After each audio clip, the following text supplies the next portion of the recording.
Assalamualaikum warahmatullahi wabarakatuh. Salam guru Indonesia, salam bahagia, salam literasi, salam budaya. Pada kesempatan ini saya akan menyampaikan koneksi antar materi terkait modul 1.1 Filosofis Pemikiran Ki Hajar Dewantara.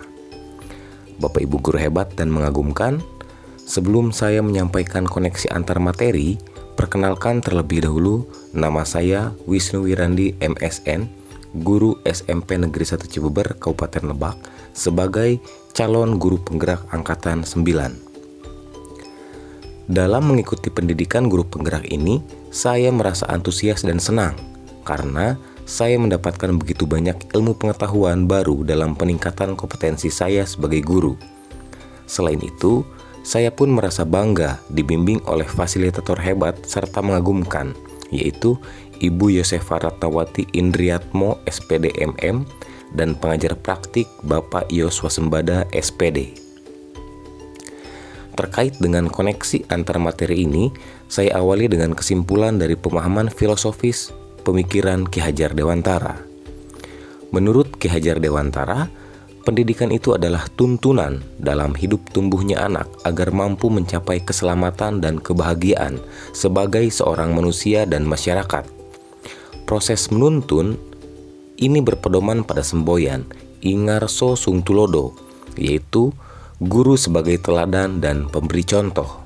Ada pula Ingmadio Mangunkarso, yakni guru sebagai pembangun semangat dan asa peserta didik. Dan Tutwuri Handayani, ialah guru sebagai pendorong dari proses pendidikan anak. Dikatakan juga bahwa pendidikan adalah tempat penyebaran benih-benih kebudayaan dalam masyarakat untuk menciptakan manusia yang beradab. Kebudayaan sebagai akar identitas kearifan lokal yang dapat menciptakan generasi muda bangsa yang memiliki kompetensi intelektual, juga memiliki sikap dan karakter yang sejalan dengan nilai-nilai agama dan budaya.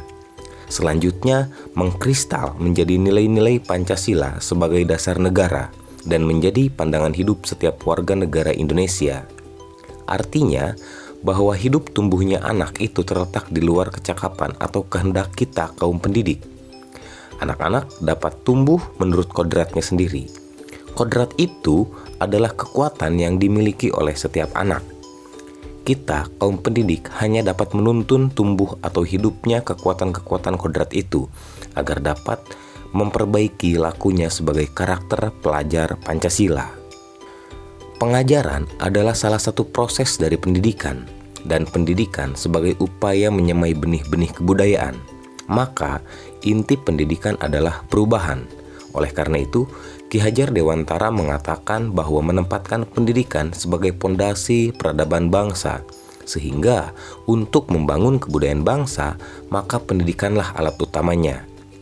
Pendidikan harus dinamis, progresif, dan harus sesuai dengan kodrat alam dan kodrat zamannya. Pendidikan juga sebagai penerang dalam kegelapan, merubah dari ketidaktahuan menjadi serba mengetahui dan membentuk pribadi utuh yang memiliki kecerdasan intelektual, emosional, moral, dan spiritual.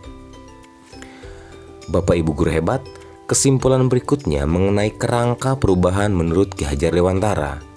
Ada 3 kerangka perubahan menurut Ki Hajar Dewantara, yaitu kodrat keadaan, asas trikon, dan budi pekerti. Kodrat keadaan dibagi menjadi 2, yaitu kodrat alam dan zaman. Artinya, terkait dengan potensi atau bakat yang mereka miliki, ras atau suku tempat mereka berasal, hingga karakteristik lingkungan budaya daerah mereka. Kodrat alam ialah keadaan yang karena sifat dan bentuk lingkungan di mana mereka berada. Sementara kodrat zaman ialah berbicara era yang dijalani anak, sehingga edukasi di masanya menekankan pada kemampuan peserta didik yang memiliki keterampilan sesuai zamannya. Berikutnya, berkenaan dengan asas trikon yang memiliki 3 aspek, yaitu kontinuitas, konvergensi, dan konsentris. Aspek kontinuitas bahwa pendidikan tidak melupakan budaya dalam sebuah proses perubahan.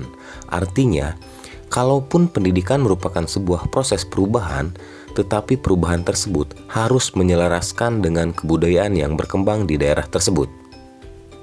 Konvergensi, bahwa tujuan dari pendidikan tersebut adalah untuk memanusiakan manusia, artinya bahwa pendidikan untuk menguatkan nilai-nilai kemanusiaan.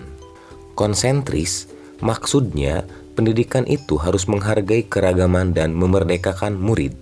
Artinya, setiap siswa memiliki karakter dan perbedaan secara lahiriah, sehingga kita harus dapat berpusat pada murid sesuai dengan karakter yang dimiliki murid. Kerangka berikutnya adalah budi pekerti, di mana budi itu berkaitan dengan cipta, rasa, dan karsa. Dan pekerti itu adalah tenaga atau daya-daya yang dimiliki setiap murid. Budi pekerti, watak, atau karakter merupakan hasil dari bersatunya gerak pikiran, perasaan, dan kehendak atau kemauan sehingga menimbulkan tenaga. Budi pekerti lebih sederhana dikatakan sebagai bulatnya jiwa manusia atau sebuah karakter. Karakter yang diharapkan adalah karakter yang sesuai dengan profil pelajar Pancasila. Bapak Ibu guru yang mengagumkan, berikutnya tentang murid dan pembelajaran di kelas sebelum saya mempelajari modul 1.1 ini. Yang pertama, murid seperti selembar kertas kosong, tidak memiliki pengetahuan dan tidak memiliki kemampuan. Kedua, murid memiliki kemampuan yang sama.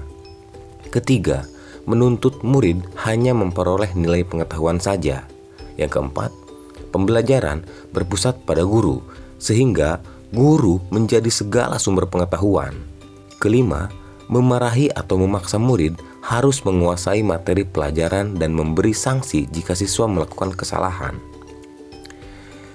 Berikutnya, perubahan pemikiran atau perilaku saya setelah mempelajari modul 1.1 ini adalah: yang pertama, murid bukanlah kertas kosong, melainkan kertas yang sudah tercoret tinta buram. Artinya, kita sebagai pendidik tinggal menebalkan coretan tinta buram tadi. Yang kedua, setiap murid memiliki keunikan dan karakter diri pribadi, maka saya sebagai pendidik memberikan kebebasan murid untuk menyelesaikan tugas sesuai minat, bakat, dan kreativitasnya, serta mengembangkan segala potensi dan keunikan yang dimiliki murid. Ketiga, pendidikan itu harus holistik, artinya pendidikan itu tidak hanya meningkatkan nilai pengetahuan, tetapi juga meningkatkan nilai keterampilan. Oleh karena itu, saya sebagai pendidik menuntun murid untuk berproses sesuai dengan kodrat alam dan zamannya. Yang keempat, pembelajaran berpusat pada murid. Jadi, guru bukanlah satu-satunya sumber belajar. Saya memposisikan diri sebagai fasilitator. Sumber belajar bisa diakses melalui berbagai media seperti internet dan media-media lainnya, sehingga pembelajaran akan lebih aktif dan menyenangkan. Kelima, melakukan pendekatan dan diskusi jika murid melakukan kesalahan. Maka tugas saya sebagai pendidik melakukan penguatan budi pekerti agar murid bisa menajamkan pemikiran, menguatkan perasaan, dan memperkuat kemauan serta melatih jasmani yang kuat dan tangguh. Saya juga patut memberikan apresiasi dan motivasi dalam belajar. Saya juga menghilangkan hukuman yang tidak mendidik kepada anak. Bapak Ibu guru hebat dan mengagumkan, berikutnya hal yang segera akan saya terapkan agar kelas saya mencerminkan yang sesuai dengan pemikiran Ki Hajar Dewantara. Yang pertama, menyadari diri saya sebagai pendidik yang harus menuntun tumbuh kembang anak. Yang kedua, memberikan kebebasan kepada murid untuk belajar sesuai dengan kemampuannya. Ketiga, merancang pembelajaran yang sesuai dengan kodrat alam dan kodrat zamannya.